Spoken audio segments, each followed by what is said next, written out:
నమస్తే, welcome to our channel. నేను ప్రియాంకర. శశికళ ఈ పేరుకి పెద్దగా పరిచయం అవసరం లేదు, ఎందుకంటే సినిమా క్వీన్, అలానే తమిళనాడు మాజీ సీఎం గారికి అన్నింటా తానే వ్యవహరించిన వ్యక్తి, జయలలిత గారి ప్రాణ స్నేహితురాలు శశికళ. ఇప్పుడు షాకింగ్ న్యూస్ ఏంటి అంటే, శశికళ గారు కొత్తగా పార్టీ పెడుతున్నారు. ఆల్రెడీ తమిళనాడులో విజయ్ గారు ఒక పార్టీ పెట్టారు, తలపతి విజయ్ టీవీకి. ఇప్పుడు శశికళ గారు ఒక పార్టీ పెడుతున్నారు. అంటే ఈ కొత్త పార్టీల వ్యవహారం ఏంటి అనేది ఎవరికి అర్థం కావట్లేదు. గతంలో షర్మిల గారు పార్టీ పెట్టారు, తర్వాత దాన్ని తీసుకెళ్లి కాంగ్రెస్ పార్టీలో విలీనం చేసి ఇప్పుడు ఏపీ కాంగ్రెస్ అధ్యక్షురాలుగా వ్యవహరిస్తున్నారు. ఇటు చూస్తే ఆవిడ కూడా మాజీ సీఎం కుమార్తె. ఇప్పుడు ఈవిడ అంటే తెలంగాణ మాజీ సీఎం కేసీఆర్ గారి కుమార్తె కల్వకుంట్ల కవిత గారు కూడా కొత్త పార్టీ పెట్టే యోచనలో ఆవిడ ముందడుగు వేస్తున్నారు. మరి కొత్త పార్టీల లక్ష్యం ఏంటి? అధికారమా, డబ్బా, పదవా? దేనికోసం పెడుతున్నారు, దేనికోసం విలీనం చేస్తున్నారు, ఎందుకు పొత్తు పెట్టుకుంటున్నారు? వీటన్నిటికీ మీద కూడా ఒక క్లారిటీ రావాల్సిన అంశం ఉంది. సో దీని గురించి మాట్లాడదాం. మనతో మాట్లాడడానికి ప్రముఖ పొలిటికల్ ఎనలిస్ట్ డివి శ్రీనివాస్ గారు ఉన్నారు. ఆయన అడిగి తెలుసుకుందాం. నమస్కారం సార్. నమస్తే. ఇప్పటికే కొత్త కొత్త పార్టీలు పుట్టుకొస్తున్నాయి. అవి తీసుకెళ్ళి ఏదో ఒక పెద్ద పార్టీలో విలీనం అయిపోతున్నాయి. అక్కడ నుండి ఏదో ఒక పదవి పొందుతున్నారు. ఇదే పార్టీలు ఎక్కువైతున్నారా అని ఆయన అనుకునే టైంలో తమిళనాడులో కూడా ఆల్రెడీ టీవీకే గారు ఒక పార్టీ వచ్చింది. ఇప్పుడు శశికళ గారు కూడా కొత్త పార్టీ పెట్టాలని చూస్తున్నారు. ఇప్పుడు ఈ పార్టీ ఎవరితో పొత్తు పెట్టుకొని ముందుకెళ్తుంది? అసలు ఈ పార్టీ యొక్క లక్ష్యం ఏంటి? ఎందుకు కొత్త కొత్త పార్టీలు ఇంతగానో పుట్టుకొస్తున్నాయి? పైగా ఒక కుటుంబం నుండే బయటకు వచ్చి మళ్ళీ పెడుతున్నారు. అయితే మాజీ సీఎం స్నేహితురాలు, లేదంటే మాజీ సీఎం కూతుళ్ళు, మాజీ సీఎం కొడుకులు, ఏంటి సార్ ఇది? అంటే వీళ్ళు పార్టీలు పెడుతున్నారా, ఎవరన్నా వీళ్ళతో పార్టీలు పెట్టిస్తున్నారా? పెద్ద క్వశ్చన్ మార్క్. ఎందుకంటే భారత రాజకీయాలు మనం చూసినట్లయితే అసలు వివిధ రాష్ట్రాల రాజకీయాలు కూడా అనూహ్యంగా మారిపోతున్నాయి. ఏది అధికారమే పరమావధిగా గెలుపు కోసం పెడుతున్న పార్టీలు, వేరే వాళ్ళని గెలిపించడం కోసం పెడుతున్న పార్టీలు. అంటే ఇప్పుడు శశికళ మీరు చెప్పినట్టుగా ఏంటి, జయలలిత స్నేహితురాలు ఏం పార్టీ పెడుతోంది? ఏంటి ఆ పార్టీ పేరు? మన్నార్గుడి మాఫియా.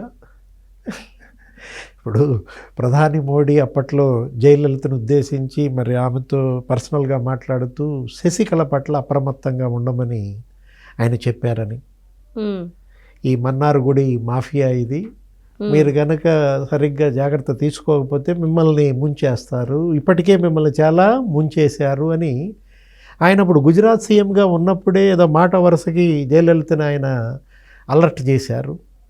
కానీ ఆమె జాగ్రత్త తీసుకోలేదు కాబట్టి మునిగిపోయింది జయలలిత. ఇప్పుడు అది జయలలిత అక్రమాస్తుల కేసులో జైళ్ళకి వెళ్ళారు వీళ్ళ ముగ్గురు కూడా. ఇది ఈమె శశికళ, సుధాకరన్, ఈమె అక్క కొడుకో ఎవరో ఒకడు ఉన్నాడు, ఈమె మేనల్లుడు. అతన్ని ఏదో జయలలితకి దత్తత ఇచ్చినట్టుగా అతనే రాబోయే వారసుడిగా. అంటే జయలలిత పంచన ఈమె చేరిన దానిపైన కూడా అప్పట్లో కథలుగా చెప్పేవాడు. ఆమె ఏదో వీడియో లైబ్రరీ నడుపుకునేదని, వీడియోలు అద్దెకిచ్చేదని, అట్లా జయలలితతో వచ్చినటువంటి ఆ సాహచర్యం, ఆమె అసలు జయలలితకి అత్యంత ఇష్టురాలు కావటం, ఇంకా ఇష్ట సఖి. అసలు ఇద్దరు ఎక్కడ చూసినా వీళ్ళిద్దరే కనపడేవాడు.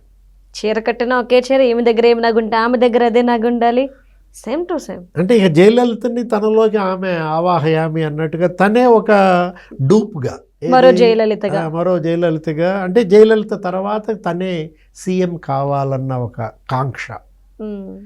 అంటే అధికార వ్యామోహం ఏ విధంగా మనిషిని అసలు కాలిపోయేలా చేస్తుంది, తగలబెడుతుందో మనం వీళ్ళందరినీ చూసినట్లయితే కళ్ళ ముందు దృష్టాంతాలు. అంటే సంపద వ్యామోహం, ఏది డబ్బుపై ఆ మోజు అంటామా, పిచ్చ అంటామా, లేకపోతే అధికార పిచ్చ. అనేక తప్పులు, అంటే అవినీతి కుంభకోణాల్లో కూరుకుపోవటం. ఇప్పుడు ఈమె ఏంటి, అప్పట్లో 66 కోట్లు మీకు తెలుసు. జయలలితకు ఉన్నటువంటి ఆస్తులు కూడా అసలు ఇప్పటికీ ఆస్తులు అదో పెద్ద పోరాటం నడుస్తుంది. ఆమె అప్పట్లో ట్యాక్స్ ఎగ్గొట్టిన కేసు కూడా మొన్న ఏదో తీర్పు కూడా వచ్చినట్టుంది. వాళ్ళు ఏదో కడతామని ముందుకు వచ్చారు. ఎవరు, ఆ జయలలిత బంధువులు కూడా, మేనలుడో మేనగోడలో ఎవరో దీపిక ఎవరో ఉన్నట్టున్నారు. అంటే ఒకటి, ఆమె ఎన్ని చెప్పులు వాడారు, కొన్ని వందల సంఖ్యలో వాచెస్, వాచెస్, చీరలు, ఖరీదులు, అసలు మామూలుగా కాదు జయలలిత యొక్క వైభవం. 7 వారాల నగలతో సైతం చెప్పారు కదా సార్. ఆ తర్వాత అసలు ఆమె ఏదో ఒక శపథం కూడా చేయటం, అసలు నేను ఇంకా నగ పెట్టుకోనని. చివరిలో అసలు ఆమె మీరన్న ఆభరణాలు కూడా పెట్టుకోకుండా. కానీ అక్కడ ప్రజల్లో జయలలిత పట్ల ఇప్పటికీ ప్రేమ. అంటే ఎంజి రామచంద్రన్ ఎలా అయితే వాళ్ళు ఆరాధించారో అట్లా జయలలితను కూడా ఆరాధించారు. సరే మోసపోయారు, మళ్ళీ ఆమెకి పట్టం కట్టారు. కానీ దురదృష్టం ఆమె చనిపోయారు. ఎవరు? జయలలిత. ఏదైనా జయలలిత ఎంజీఆర్ ముద్ర తమిళనాడు ప్రజలపై చెరపలేని ముద్ర. ఒకవైపు విజయ్ పార్టీ పెట్టాడు. ఏది మొన్న మనం కూడా చూసాం, నిన్న కూడా ఏదో మీటింగ్లో ఇట్లాగే జనం వచ్చినట్టున్నారు, ఒకళ్ళు చనిపోయారు. మళ్ళా మొన్న తొక్కిసలాటలో అప్పుడు ఎక్కువ మంది సార్. అంటే విజయ్ ఏమన్నాడు, అసలు తనే పార్టీతో పొత్తు పెట్టుకుని అన్నాడు, చెప్పాడు. అవును సార్. ఇప్పుడు తమిళనాడు రాజకీయాలు ఎలా ఉండబోతున్నాయి, అసలు ఈ పైన ఒక వేటు కూడా ఉంది. ఏది? శశికళ మరి 4 ఏళ్ళు జైలు శిక్ష పడింది. అవును. మరి 2 ఏళ్ల కన్నా ఎక్కువ జైలు శిక్ష పడ్డప్పుడు వాళ్ళు పోటీకి అనర్హులు. ఏది? 6 ఏళ్ల పాటు వీళ్ళు పోటీ చేయడానికి అనర్హులు. 6 ఏళ్ళు కూడా అయిపోతుంది అందులో. ఏది? 2027 వరకు వేటు ఉన్నట్టుంది. ఆమె 2029 ఎలక్షన్ కాబట్టి మరి చూసేది ఆమె మరి చూపు. ఏదైనా మీరు అన్నట్టుగా మాజీ ముఖ్యమంత్రుల స్నేహితుల, మాజీ ముఖ్యమంత్రుల కూతుళ్ళ పార్టీలు, కొడుకుల పార్టీలు. ఇప్పుడు కవిత అక్కడ పార్టీ, అక్కడ తెలంగాణలో కవిత పెట్టే పార్టీ. మరి అసలు అదే గెలుపు కోసమేనా, ముఖ్యమంత్రి కావడం కోసమేనా, లేదు గెలిచే వాళ్ళని గెలవనీయకుండా చేయటం కోసమా? అంటే పంతం కోసం. పంతమే కాదు, వీళ్ళంతటా వీళ్ళు పార్టీలు పెడుతున్నారా, ఎవరన్నా వీళ్ళతో పార్టీలు పెట్టిస్తున్నారా అన్నది అదే. ఏదో ఒక అదృశ్య శక్తి మాత్రం భారత రాజకీయాలని శాసిస్తోంది. ఒక భయంతో వీళ్ళందరూ అరెస్ట్ అయ్యారు, కేసుల్లో ఉన్నారు, అవినీతి కేసుల్లో. ఇప్పుడు కవిత కూడా అరెస్ట్ అయ్యే ఉన్నారు కదా, బెయిల్పై బయటకు వచ్చారు. తిహార్ జైల్లో ఆమె కూడా ఒక 5 నెలలు ఉన్నారు. ఇప్పుడు శశికళ అంతే కదా, అరెస్ట్ అయ్యి మరి జైల్లో ఉన్నారు, బయటకు వచ్చారు. ఇప్పుడు బెయిల్పై బయటకు వచ్చి పెడుతున్న పార్టీలను ఏమనాలి? బెయిల్పై బయటకు వచ్చి పెడుతున్న పార్టీలకి మరి స్ఫూర్తి, ఇన్స్పిరేషన్ జగన్మోహన్ రెడ్డినా? అంటే తమని తాము రక్షించుకోవడం కోసం, ప్రజల జీవితాలతో ఆటలాడుకోవడం కోసం ఈ పార్టీలా? అంటే జగన్మోహన్ రెడ్డి కూడా అంతే కదా, అదే చేశారుగా. ఆయన ఏంటి, అవినీతి కేసుల్లో ఆయన అరెస్ట్ అయ్యారు, 16 నెలలు జైల్లో ఉండి బయటకు వచ్చారు. మరి పార్టీ పెట్టాడు. మొత్తానికి ఫస్ట్ టైం ఎలక్షన్లో గెలవకపోయినా సెకండ్ టైం మరి అతను గెలిచాడు, ముఖ్యమంత్రి అయిపోయి కూర్చున్నాడు. ఆ ముఖ్యమంత్రిగా ఆయన అధికారం ఎలా ఎలగబెట్టినా ప్రజలు మళ్ళా తీవ్ర వ్యతిరేకత వచ్చి ఓడిపోయినది వేరే విషయం. కానీ ఆయన కేసులు మాత్రం 13-14 ఏళ్ళుగా మరి ఏంటి లాగింగ్గా డ్రాగాన్ అవుతున్నాయి. అతనికి ఇప్పటికీ శిక్ష పడలేదు. కానీ ఇప్పటికీ అతను ప్రజల్లో తను ఒక శుద్ధపూసనే చెబుతాడు. పైగా ఆయన సీఎం అయ్యారు. ఏది ఇప్పటికీ అంటాడు కదా, ఏంటి తన కేసుల గురించి మాట్లాడకపోయినా అసలు విలువలతో కూడిన రాజకీయం అంటాడు. అసలు మామూలుగా మాట్లాడు కదా, నోరు తెరిస్తే కదా ధర్మపన్నాలు, విశ్వసనీయత. గరికిపాటి నరసింహారావు చాలరు, లేకపోతే చాగంటి కోటేశ్వరరావు చాలరు. అసలు ఈయనే సత్యసంధుడు లేకపోతే శుద్ధపూసనే బిల్డప్ ఇస్తారు, ప్రజల్ని నమ్మించే ప్రయత్నం చేస్తారు. అట్లా మరి ఇప్పుడు మరో శుద్ధపూస భారత రాజకీయాల్లోకి వస్తుందా? ప్రజలు ఇలాగే భ్రమపడో, ఏది ఆ డబ్బు లేకపోతే ఈ పదవులు, ఈ వ్యామోహంలో పడి మరి వీళ్ళని గెలిపిస్తారా? అసలు పారిపోయిన ఆర్థిక నేరస్తులు బాధపడుతున్నారు. అంతే కదా, ఇప్పుడు లండన్లో ఇవాళ అనేక మంది 1000 కోట్లు ఎగ్గొట్టి అక్కడ ఆశ్రయం పొందుతున్నారు. నీరవ్ మోడీ, లేకపోతే చోక్సీ, లలిత్ మోడీ, విజయ్ మాల్యా.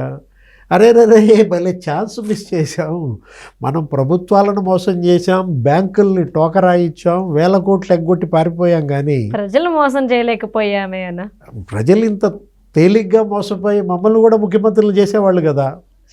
పోయి అక్కడ డ్యాన్సులు వేసుకునే కన్నా లండన్లో చక్కగా కర్ణాటకలో నేను కూడా మాల్యా కాంగ్రెస్ అని ఒక పార్టీ పెడితే, జగన్మోహన్ రెడ్డి లాగా నేను సీఎం అయిపోతే నా కేసులు కూడా మళ్ళీ ఇలాగే నడిచేయి. అంటే పార్టీలు పెట్టేవాళ్ళది తప్ప, వాళ్ళకు ఓటేస్తున్న వాళ్ళని వాళ్ళది ఎంకరేజ్ చేస్తున్న తప్ప. వాళ్ళే అసలు తప్ప. ఎవరెవరు పార్టీలు పెడుతున్నారు, ఎందుకు ఆ పార్టీలు పెడుతున్నారు? అంటే నాకు ఒక మాట గుర్తుకొస్తుంది సార్, మాట్లాడితే కేసీఆర్ గారు రాజ్యాంగాన్ని మార్చాలి అని. నిజంగా ఆ అవసరం వచ్చింది, కాకపోతే ఆయన అనుకున్నదట్టు కాదు. కానీ ఎవరు పడితే వాళ్ళు పార్టీ పెట్టడానికి అర్హత ఉండకూడదు, ఈ పాయింట్ ఆఫ్ వ్యూలో మారిస్తే బాగుండేది. అంటే ఎన్నికల సంస్కరణలు అది జరగాలి. ఏది ఇప్పుడు జనం కోరేది కూడా ఇప్పుడు ఏంటి, రిఫార్మ్స్ అంటున్నారు. ప్రధాని మోడీ కూడా ఈరోజు మాట్లాడుతూ ఏమన్నారు, రిఫార్మ్స్ ఎక్స్ప్రెస్ శరవేగంగా వెళ్తోంది అంటున్నారు. బుల్లెట్ ట్రైన్ లాగా ఇవాళ ఆయన రిఫార్మ్స్ ఎక్స్ప్రెస్ చేపట్టానంటున్నారు. ఇది కావాల్సింది. ఏది ఇవాళ ప్రజలు కోరేటటువంటి సంస్కరణలు ఏంటి, న్యాయ సంస్కరణలు. 14 ఏళ్ళు బెయిల్పై ఒక ఆర్థిక నేరస్తుడు ఉంటే న్యాయం సిగ్గుపడుతుంది. ఏది వాళ్ళ రాజ్యాంగం సిగ్గుపడుతుంది. ఏ విధంగా 14 ఏళ్ళు ఒక ఆర్థిక నేరస్తుడు బెయిల్పై ఉంటాడు? ఇది మనం అడిగే ప్రశ్న కాదు. మొత్తం పోలీస్ అధికారులు, రిటైర్డ్ అధికారులు, న్యాయ నిపుణులు, న్యాయ కోవిదులు అందరిలో కూడా చర్చే కదా. మరి దానికి ఎక్కడన్నా ముగింపు ఉంటుందా? అలాంటివి జరగకుండా, పునరావృతం కాకుండా మరి ఏ న్యాయ సంస్కరణలు తీసుకొస్తారు? వీళ్ళు పెట్టే పార్టీలు ఏది జైలుకి వెళ్ళి వచ్చి బెయిల్పై బయటకు వచ్చి పార్టీ పెట్టేస్తున్నారంటే, ఇలాంటి పార్టీలు పెట్టకుండా ఇవాళ మరి ఈసీ, కేంద్ర ఎన్నికల సంఘం మరి ఏ ఎన్నికల సంస్కరణలని తీసుకొస్తుంది? సాధ్యమేనా? ఇలాంటి సంస్కరణలు భారతదేశంలో మరి సాధ్యమా? చూడాలి. Right. Thank you so much sir.